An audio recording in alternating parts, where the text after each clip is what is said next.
Agora, Band News informa. Tudo sobre atividade física, exercícios, cuidados, treinos, equipamentos, alimentação e saúde. Band News informa. Com Camila Hirsch e Bruna Baroni. Cadê o pênalti que não deram pra gente no primeiro tempo? Cadê o pênalti que não deram pra gente no primeiro tempo? Vencer.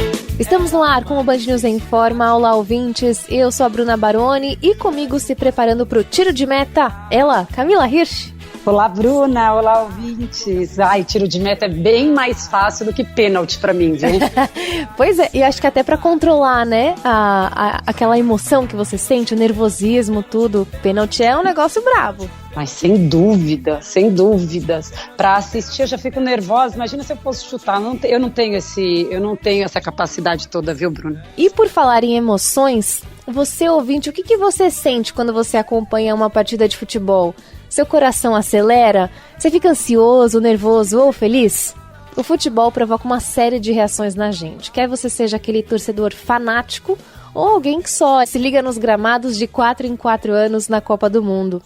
E o que todas essas reações causam no nosso corpo? Um estudo inédito lançado neste mês traz dados nunca antes compilados sobre esses efeitos aqui no Brasil. O livro se chama Fisiologia das Emoções no Futebol. E o Band News Informa tem o prazer de receber aqui agora as duas autoras dessa obra. Heloísa Reis, pesquisadora da Sociologia do Esporte, foi jogadora na década de 80 e trabalhou como árbitra no futebol amador, e também Aline Colares, pesquisadora e professora de Educação Física e de áreas da saúde. Meninas, sejam muito bem-vindas aqui ao programa. Muito obrigada pela oportunidade, muito obrigada, Bruna. A gente agradece aí também ao pessoal que está ouvindo a Band News. É um prazer estar aqui com vocês. Obrigada, meninas. É um prazer nosso receber vocês aqui e explicar tudo o que acontece com a gente, né, Bruna? É isso. E foram 4 anos de estudos, né? O que vocês descobriram aí nesse período? O que vocês podem destacar? A gente, por 70 anos, e quando eu digo a gente, eu digo a comunidade científica, por 70 anos acreditou que as emoções eram regidas, controladas por um único centro anatômico e funcional, chamado de sistema límbico. Então, nossa tristeza, nossa alegria, nossa raiva, tudo passaria por lá e teria apenas um único caminho. O que a gente descobriu no livro é que existem várias nuances das emoções, e essas nuances são impressas no corpo de forma muito distintas. E para você pensar sobre isso, eu te faço uma pergunta. A gente perdeu da Croácia nas quartas de finais agora na Copa do Mundo. Se a gente tivesse perdido da Argentina, a tristeza seria a mesma, maior, menor? A gente ganhou da Coreia do Sul, lá nos jogos, na fase de grupos. E aí eu te pergunto, se a gente ganha da Argentina na semifinal, a felicidade seria a mesma ou seria diferente? Então, para começar, é isso, né? As emoções são múltiplas e podem sim imprimir caminhos diversos no nosso corpo. E fora isso, né, que eu acho que isso é bem subjetivo, bom, tudo é bastante subjetivo e pessoal, mas o que vocês estão mostrando é que não é tão subjetivo assim, né, e é legal a gente falar sobre isso agora, porque essas sensações do futebol nacional, né, brasileiro que a gente passou agora, elas estão muito presentes porque é muito recente, né, não é falar, porque um é corintiano, outro é são paulino, outro é cruzeirense, então, e a gente fica realmente, a gente antes de entrevistar vocês, a gente já sabia que ia entrevistar, eu assistindo o jogo, eu falava, gente, sua mão, a gente não para de mexer a perna, aí às vezes você berra, né, você fala, como assim, eu não gosto tanto de futebol assim, eu não sou torcedor, mas a gente realmente fica internamente desequilibrado. Né? Então a fisiologia muda completamente, a gente sabe, a gente sente isso, agora a gente não sabe o que acontece. É interessante pensar que a gente se identifica, seja com o time do coração ou com a seleção brasileira de 4 em 4 anos, a gente tem uma identificação, né? E essa identificação que vai fazer toda essa mudança fisiológica aí que a Aline explicou e que você está falando, bom, de onde vem isso, né? Ao me identificar com um time e ao querer assistir no meu tempo de lazer, as pessoas, na verdade, elas estão buscando emoções agradáveis, né? E nessa busca por emoções agradáveis, muitas vezes se vivenciam emoções desagradáveis quando o time perde a bola, quando o time perde o gol, quando o time sai do campeonato, como aconteceu agora na Copa do Mundo, né? Então é interessante a gente pensar que o nosso livro ele tem uma importância e é inédito porque a gente conseguiu entrelaçar os conhecimentos da sociologia e da fisiologia, demonstrando assim por que as pessoas buscam assistir o futebol ou por que um país para de 4 em 4 anos como o Brasil para assistir a seleção nacional, porque existe uma identificação do povo brasileiro de um coletivo, né, e que fica representado e simbolizado na camisa da seleção brasileira e que as pessoas tem uma modificação total do seu organismo, como mencionado pela Bruna e pela Camila, durante o espetáculo esportivo e mesmo antes ou depois, quando o time tem a vitória ou a derrota, né, no caso de depois. É curioso isso, né, porque assim, eu conheço muita gente que faz questão de torcer para alguns times que dificilmente vão conseguir avançar num campeonato, vão torcer porque a gente fala, né, que são os esquecidos, mas tem gente que faz questão de acompanhar esses clubes menores.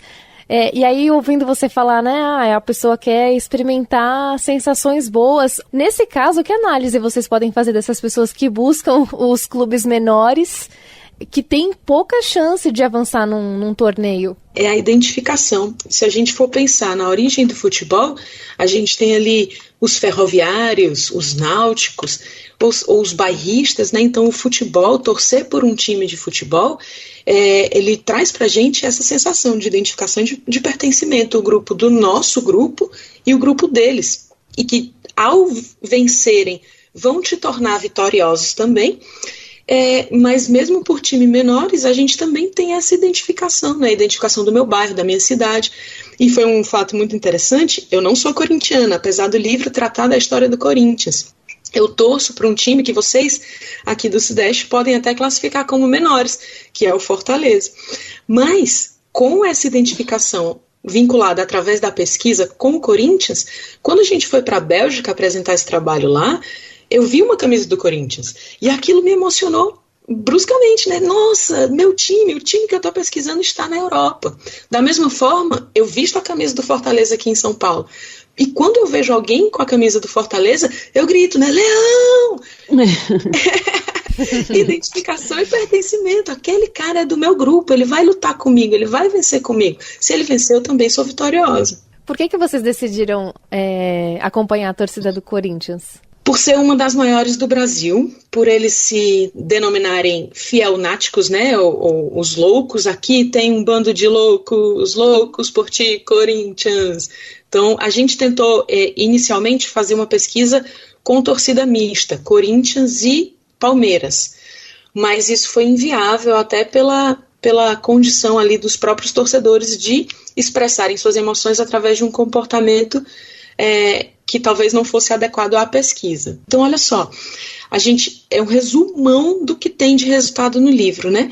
Quando a gente pergunta o que você sente, torcedor, quando o seu time vence uma partida, eles foram unânimes em dizer felicidade.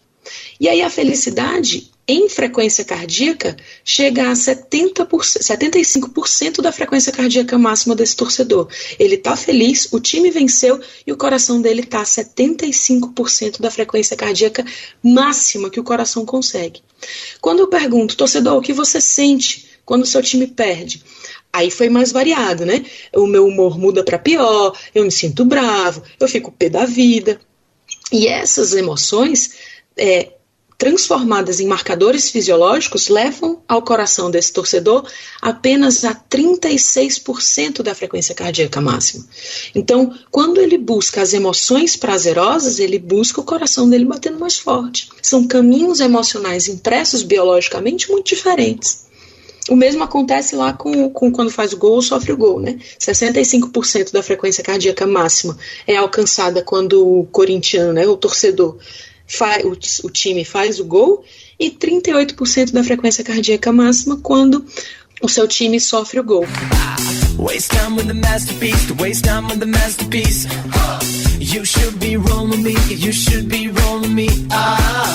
O Informers, daqui a pouco a gente volta a falar um pouco mais sobre as emoções que o futebol provoca na gente, mas agora a gente vai abrir espaço aqui para falar sobre os preparativos para as ceias de fim de ano tem que caprichar, né, Camila? Tá todo mundo esperando. Para ajudar você, ouvinte, a preparar uma comidinha gostosa e diferente, a gente separou 2 receitas. A primeira delas vem de Manaus, com João Felipe Serrão. Hoje eu acordei mais cedo pra comprar um peixe lá na Panaí. A diversidade da Amazônia não se reflete apenas na fauna e flora da região. Quando se fala em culinária, não faltam opções entre plantas, peixes, frutas e temperos. As diferentes alternativas enfeitam de sabores e cores a ceia natalina dos amazonenses. Imagina um peixe gigante com escamas vermelhas que pode atingir mais de 3 metros e pesar até 330 quilos. Esse é o pirarucu, maior peixe de água doce do mundo, comum de ser encontrados nos rios da Amazônia. Ele é um prato típico de diferentes formas. A chefe de cozinha Selma Reis traz uma receita bem especial com o gigante das águas. É uma adaptação de um tradicional prato português que costuma dar as caras nas festas de fim de ano, o bacalhau. A bacalhoada, que eu chamo, ou bacalhau, eu uso a parte da ventrecha e essa parte eu só tempero com sal, lavo o tempero com sal, deixo na geladeira por 24 horas. A chefe explica que esse processo deixa a carne do pirarucu levemente enrijecida. Quando essa carne é grelhada, ela assume uma textura semelhante à do bacalhau. Você grelhando a ventrecha, a partir daí você pode levar num refratário ou até mesmo numa frigideira e colocar os pedaços, colocar batatinha, pimentões coloridos, o que você gostar, né? Como se fosse uma bacalhoada normal. E a textura fica bem parecida. É lógico, o sabor um pouquinho diferente, mas eu acho o nosso mais gostoso que o bacalhau. De acordo com crenças nativas, o pirarucu era um guerreiro indígena de índole maldosa que foi transformado em peixe pelo deus Tupã como castigo. Dá pra dizer que é uma iguaria dos deuses. Além de ser saboroso, o peixe é super nutritivo, sendo rico em proteínas, minerais e em ômega 3, um antioxidante natural. É uma ótima opção para quem quer dar um toque amazônico na ceia de Natal.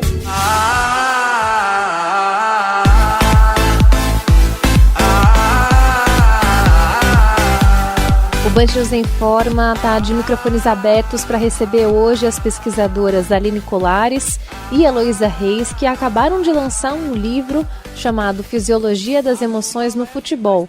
Basicamente colocando ali em números o que a gente sente quando acompanha uma partida de futebol. Meninas, agora que vocês têm esses números, qual que é o próximo passo? O que a gente pode... como que a gente pode aproveitar, né, esses dados que vocês encontraram? Penso que a primeira coisa que a gente pode aproveitar é entender que as emoções antecedem os movimentos.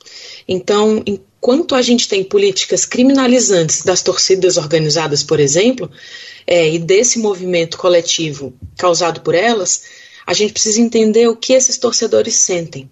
E aí, ao invés de ter políticas punitivas e repressoras dessa manifestação coletiva, que é tão importante para o futebol, a gente passa a ter políticas educativas e transformadoras. Então, como pesquisadora, o segundo passo é extrapolar a metodologia que foi feita. A gente tem um número reduzido de torcedores, a gente precisa, primeiro, torcer que a ciência volte a ser valorizada no Brasil e, em seguida, buscar incentivos para ampliar o banco de dados que a gente conseguiu com o nosso livro. Vocês podem contar um pouco da experiência acompanhando a torcida do Corinthians? Como é que foi? Imagino que vocês... Eu não sei se vocês foram até as partidas também, vocês faziam as entrevistas durante os jogos, como é que era? Ou era só depois? E aí, quando vocês iam, vocês também ficavam animadas? Porque emoção de torcida é algo contagiante, né? Total. E precisa ver até se não tenderam a mudar de time, né? Se envolve tanto que fica louco, apaixonado, porque realmente... A torcida mexe com qualquer um, né? E não importa o time que você torça, ela sempre mexe com a gente. Sim, eu estou nos estádios desde 83, né? Como jogadora e depois como pesquisadora já na década de 90, né? Eu pesquiso violência de torcidas e então a arquibancada para mim é meu laboratório, né? Mas essa pesquisa, a Aline vai explicar, ela foi feita por conta de todos os equipamentos que eram necessários, ela foi feita praticamente num laboratório na Faculdade de Educação Física da Unicamp, né, em uma sala totalmente preparada para receber os torcedores. E aí a Aline pode detalhar para a gente como foi. Como a subjetividade e as emoções não são vistas como ciência, eu tinha que me aproximar o máximo de uma pesquisa considerada ciência pelas ciências biológicas, né? Afinal, a gente está falando de fisiologia. Então, se a gente vai in loco, a gente aumenta o número de variáveis e, com isso, a gente passa a ter que analisar interações muito mais difíceis, né? A multidão, o consumo de álcool, o consumo de alimento, tudo isso interfere na fisiologia do organismo humano. Então, a gente passou por um processo de imersão, e eu digo a gente, mais eu, né? Porque, como a Elo já falou, o laboratório dela já era as arquibancadas de futebol, então eu passei por um processo de imersão nas torcidas, passei pela torcida Força Jovem do Guarani, fui aos estádios na Ponte Preta, conversando com os fanáticos torcedores do Corinthians e do Palmeiras. Então, nesse período de imersão, que durou um ano e meio, eu fui me contagiando mesmo pela emoção da torcida, e em seguida os voluntários foram escolhidos e foram convidados a ir para esse laboratório, uma sala com temperatura regulada, sem alimentação liberada, só podia ingerir água, todos monitorados com frequência cardíaca, desde 30 minutos antes do início do jogo até 30 minutos depois do jogo, com aferição de cortisol imediatamente após ao acordar, e em outros 4 momentos específicos detalhados no livro, aferição de glicose, aferição de pressão arterial. Então, todo esse equipamento precisava que a gente tivesse o mínimo de interferência possível para que a gente conseguisse validar como um protocolo de avaliação científica, porque o primeiro obstáculo é dizer: emoções são ciência e são objetos de estudo da educação física quando desencadeados pelos esportes. Então, a gente isolou esses voluntários, acompanhou o jogo do lado deles e depois comparou com um dia de rotina desses voluntários. Aí depois vocês leem o livro para eu não entregar tudo de bandeja, né? Eu inclusive estou com o livro aqui em mãos, tem um trecho interessante, vou pegar aqui um trechinho, que todos os torcedores fanáticos participantes da pesquisa eram homens, com idade média de 30 anos, renda familiar mensal entre R$ 1.200 e R$ 15.000, com ensino superior em andamento ou completo. E aí, ali pertinho também tem o motivo da escolha para torcer pelo Corinthians. 4 indicaram a influência de parentes como fator determinante. Curioso isso, né? É uma coisa herdada aqui no Brasil, né? O time que você vai torcer. Muito cultural e muito masculina, de uma hereditariedade masculina, muitas vezes. É claro que, conversando sobre o livro aí nos ambientes de educação informal, encontrei muitas mulheres reivindicando esse lugar de: meu filho vai torcer para o time que eu quero, não para o time do pai, né? Mas é culturalmente herdado. Há anos atrás, eu publiquei um artigo demonstrando isso, que a cultura torcedora no Brasil é hereditária, principalmente de pai para filhos. E que isso é muito forte, né? E é inegociável dentro da família de que o filho vai torcer para o time do pai. Mas, como bem salientado pela Aline, né, a mãe também entra nessa disputa.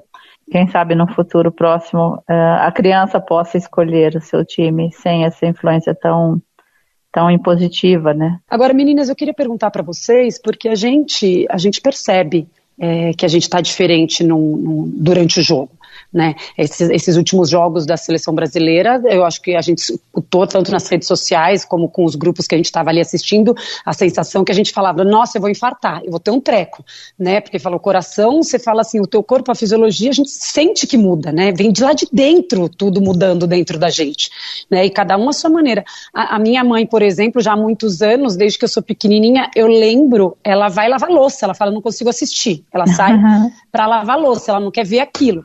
E, assim, o quanto isso, eu não sei se no livro, nas pesquisas de vocês, o quanto isso faz bem para o corpo? Faz muito bem, né? A gente fez uma abordagem também do ponto de vista da psicologia, né? Da sociologia, psicologia e fisiologia.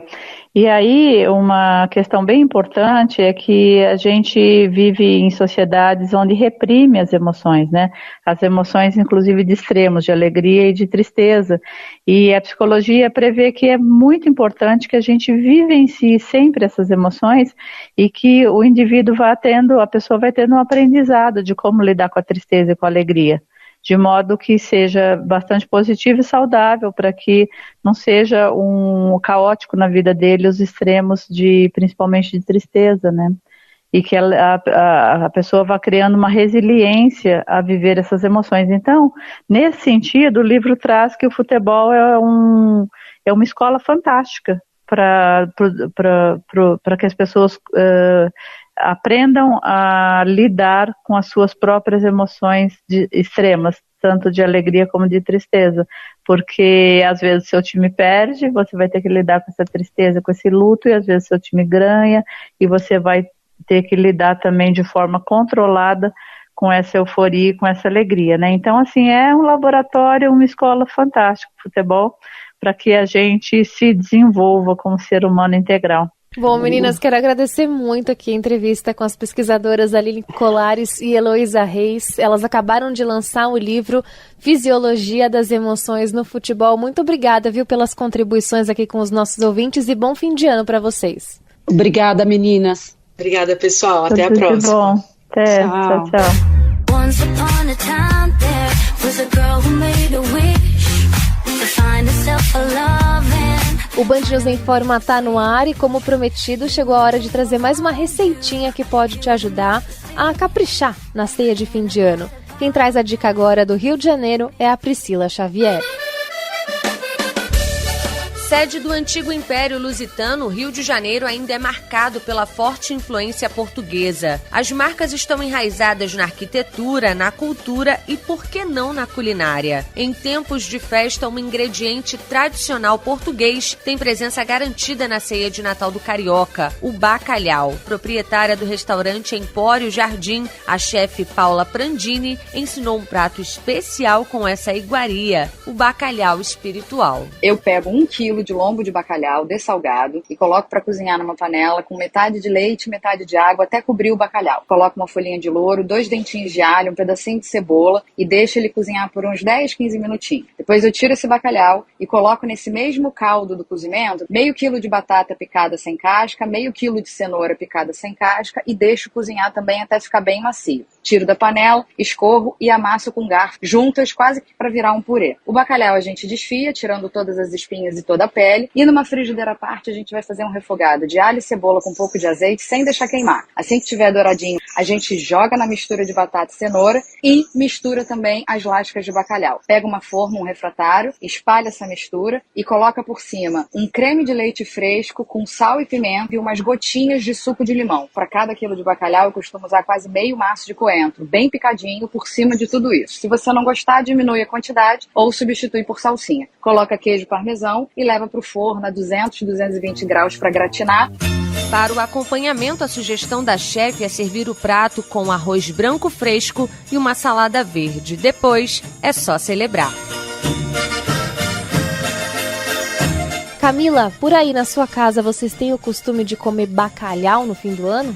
Não, Bruna, não tenho o costume de comer bacalhau e recentemente a gente colocou ou um camarão, um peixe, um frutos do mar. Aqui é sempre, a gente vai sempre pro pernil, pro tender, pro peru, são mais essas escolhas.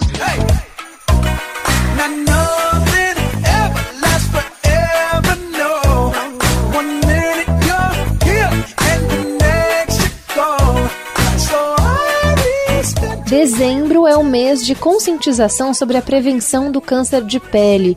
O Instituto Nacional de Câncer estima que até 2025, daqui a pouco já, 30% dos tipos de câncer diagnosticados no Brasil serão de pele. E como a prevenção começa com informação, a gente vai abrir espaço aqui agora para tirar algumas dúvidas sobre esse assunto. Quem vai conversar com a gente é a doutora Suelen Martins, que é oncologista clínica do CEON, Centro de Oncologia. Doutora, muito obrigada pelo seu tempo aqui com a gente. Eu que agradeço, para a gente conscientizar todo mundo em relação ao câncer de pele, uma doença muito incidente no nosso país. É isso. Vamos começar falando primeiro sobre os tipos de câncer de pele. São vários, né? Isso, a gente divide mais ou menos em 2 grandes grupos. Nos melanomas, que são mais raros, mas é um tipo de câncer bem agressivo, ele é mais ou menos 4% de todos os cânceres de pele. E os não melanomas, que são os cânceres de pele mais comuns, mais de 90%.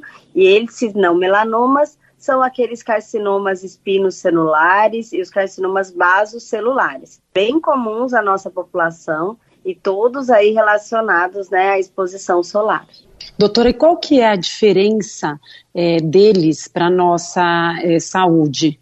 Na verdade, todos são um câncer de pele, né? Que, como todo câncer, se não cuidado, ele pode realmente aumentar, crescer e se disseminar. Os não melanomas, que é o carcinoma espinocelular e o basocelular, eles têm uma tendência de ter somente um aumento, né, local. Então, eles são mais curáveis com a retirada da lesão, mas não deixa de ser um câncer. Já no caso do melanoma, é necessário que faça, além da ressecção, como ele é mais agressivo, mesmo lesões pequenas podem se espalhar pelo corpo. Então, a gente precisa fazer aí um rastreio de metástase no caso de um melanoma, mesmo em tumores iniciais. Uhum. Porque as pessoas têm assim, a gente tem aquela sensação de que está ali na pele, que tirou e está tudo certo. Não é o caso, né? É isso, ele vai para dentro do organismo, enfim.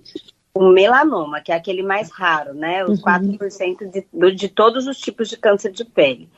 Por isso que é muito importante, quando diagnostica um câncer de pele, né, passar com um especialista, né, para a gente identificar se somente a ressecção é suficiente. Outra coisa que é super importante é a margem de segurança quando a gente remove a lesão, né? Então, não posso simplesmente pedir para o dermatologista remover a lesão.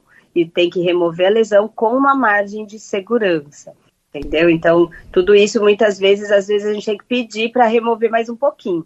Então, isso não é incomum de acontecer quando, né, passa numa opinião, porque é necessário ter a margem de segurança, porque é a única segurança que a gente tem de ter removido a lesão por completo.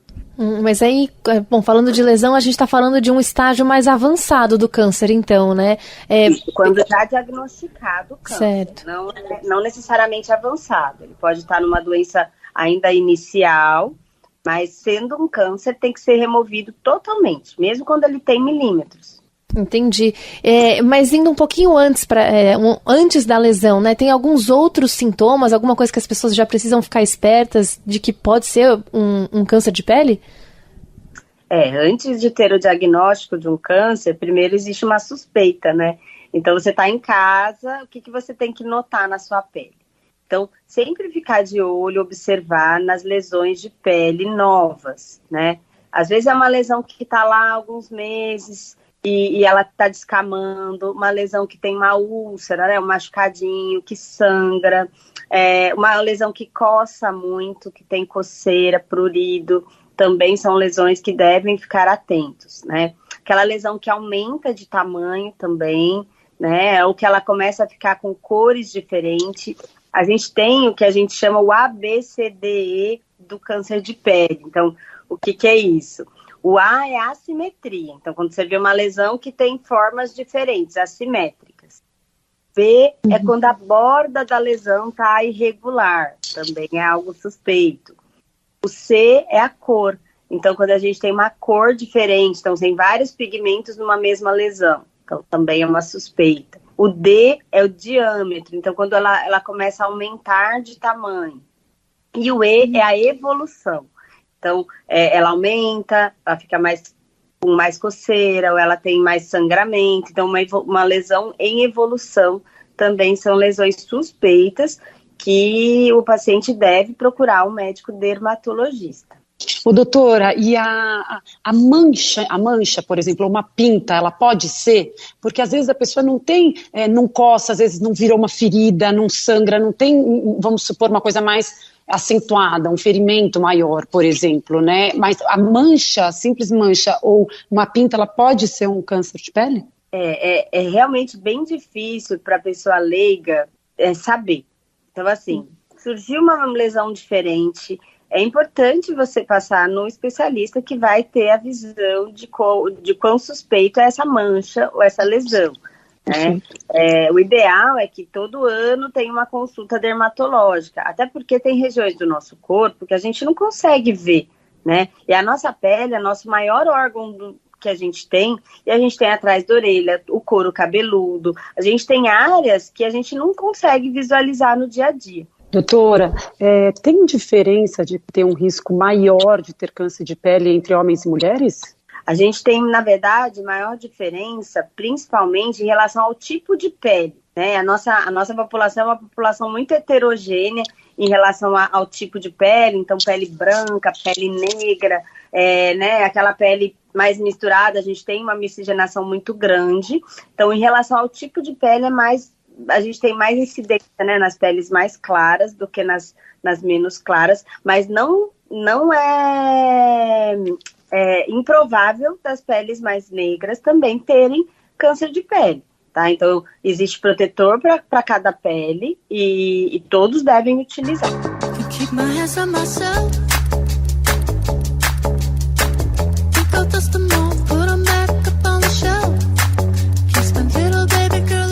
O Band News em Forma vai chegando ao fim. A gente tem mais um tempinho para ouvir a oncologista clínica Suelen Martins sobre a prevenção do câncer de pele. Doutora, protetor solar é suficiente para prevenir câncer de pele? Deixa eu já emendar também outra pergunta. Atividade física, qual a importância da atividade física para a gente prevenir não só câncer de pele, né, mas cânceres no geral? Bom, vamos lá, né? Câncer de modo geral, a gente tem que ter em mente que uma vida quanto mais saudável, a gente realmente reduz risco de câncer. Isso é uma redução bem importante, 30%, 40% de desenvolver um câncer. Em relação ao câncer de pele, o uso do protetor solar é o nosso grande aliado. É uma coisa simples, mas que a gente não usa. A gente sabe que no dia a dia, aí, menos de 20% das pessoas usam protetor solar de um modo regular. Mesmo a nossa luz artificial, ela também é danosa para a nossa pele e também pode causar câncer. Outra coisa bem importante é a hidratação da pele. Então, a gente tem a hidratação da pele que a gente pode fazer via oral, então beber bastante água é importante para a saúde da pele também. E também pós-sol, né, a gente fazer uma hidratação importante todos os dias na nossa pele. Conheço gente que usa óleo de coco para amplificar, aumentar o bronzeamento. É perigoso, doutora? Ele não é protetor, né? Ele não tem aquele filtro realmente para que os raios ultravioletas entrem na pele. Então, o objetivo do bronzeamento mesmo, ou natural, ou artificial, o artificial é realmente muito danoso, tá, gente? Mas o objetivo que é ficar com a pele mais bronzeada, ele acaba sendo danoso, ele não é saudável. Quer dizer, então, que o bronzeamento artificial, ele é mais danoso do que o natural e pode, então, trazer mais probabilidade de ter câncer de pele? Sim, o bronzeamento artificial, ele não é indicado, realmente ele causa aí bastante dano à nossa pele. A gente não orienta que seja realizado, né? Isso que você falou também de queimar a pele, de ficar exposto por mais tempo, acaba envelhecendo mais rápido também? Tem alguma questão de envelhecimento? Ah, com certeza, né? O ideal não é queimar, né? Bronzear aos poucos. Então, se você vai e tem uma queimadura, tem gente que tem queimadura de 1º grau, 2º grau, 3º grau, isso acaba danificando a pele, né? Queimando. Não vai bronzear, porque aquela pele vai ficar realmente machucada. E se isso é feito com grande frequência, as células podem ter essas alterações, elas podem ter mutações e isso a formação de um câncer. Agradeço demais as explicações da doutora Suelen Martins, oncologista clínica do CEON, Centro de Oncologia, sobre como a gente pode reduzir a incidência de câncer de pele. Doutora, muitíssimo obrigada, até uma próxima. Eu que agradeço. Camila, hora de ir embora. Quem quiser treinar com você, como é que faz? Com protetor solar, né? Protegidas. No meu Instagram, no @Camila, aquele risquinho embaixo, _, Hirsch, HIRSCH. Até a próxima semana, Bruna. Até a próxima semana, ouvintes. Lembrando que o nosso e-mail é o informa@bandnewsfm.com.br. Se cuidem e até a próxima.